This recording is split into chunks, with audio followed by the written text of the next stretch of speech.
अश्विनी वैष्णव जी, बहुत बहुत धन्यवाद आपका।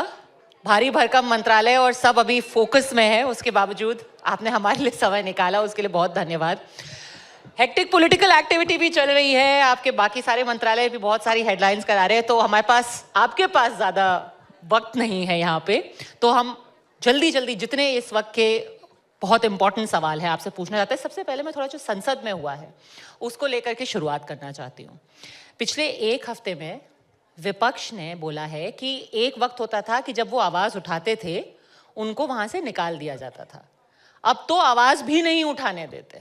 सरकार ने मतलब वो फॉर्मेलिटी ही खत्म कर दी है हमारे साथ। ऐसा नहीं है, आप देखिए इस सत्र में बजट पर जनरल डिबेट हुआ, कंप्लीट बहुत एक्सटेंसिव डिबेट हुआ। फिर बाद में जब रिसेस हुई, रिसेस के बाद में 4 मंत्रालयों पे लोकसभा में और वैसे ही राज्यसभा में भी डिटेल डिस्कशन हुआ। रेलवे मंत्रालय पे डिस्कशन हुआ, एग्रीकल्चर पे हुआ, होम मिनिस्ट्री पे हुआ, एक डिटेल्ड डिस्कशन दोनों मंत्रालयों में हुआ। विपक्ष को जो लोकसभा की परंपरा है उसके हिसाब से पूरा टाइम दिया गया। अब विपक्ष में आपस में उनको डिसाइड करना है कि किससे बुलवाए। अब कांग्रेस को डिसाइड करना है कि उनके सबसे अच्छे वक्ता कौन है।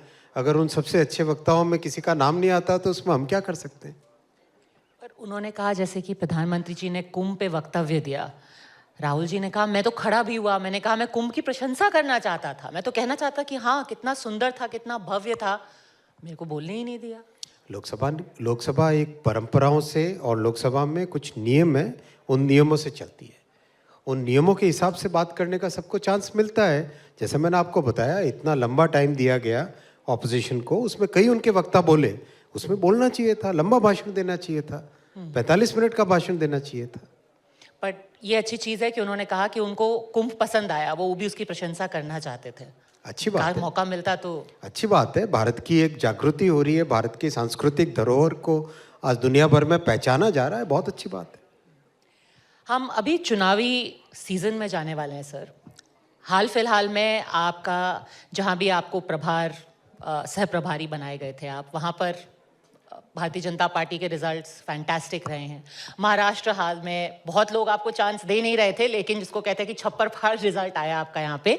अब बिहार के इलेक्शंस आने वाले हैं, आप यहाँ पर सबसे पहले हमारे मंच पे अपना एनालिसिस और एक प्रिडिक्शन दीजिए। क्या लगता है इस बार आपको बिहार किस तरफ जा रहा है? ये मंच कोई एनालिसिस और प्रिडिक्शन के नहीं होते हैं, तो उसको आप रहने दीजिए। इम्पॉर्टेंट पॉइंट ये है कि इस देश ने 50-60 वर्षों तक, करीब 60 वर्षों तक कांग्रेस का राज देखा। 60 वर्षों में से 4 दशक ऐसे निकले जो कि हमारे लिए, देश के लिए एक तरीके से जिसमें कोई ग्रोथ नहीं, नौजवानों के लिए अपॉर्चुनिटीज़ नहीं थी। अब देश के सामने एक नया प्रधानमंत्री श्री नरेंद्र मोदी जी का एक नया कार्यकाल उनके सामने आया है।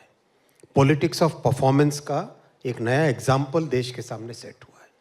पॉलिटिक्स ऑफ परफॉर्मेंस जो आज हमारे नौजवान यहाँ सामने बैठे हैं, इनके लिए एक नई अपॉर्चुनिटी, एक नया देश, एक नई तरीके से सोसाइटी में, इकोनॉमी में नए, जो उनके लिए डेली नए अपॉर्चुनिटीज़ बन रही है, वो पॉलिटिक्स ऑफ परफॉर्मेंस को आज देश रिवॉर्ड कर रहा है।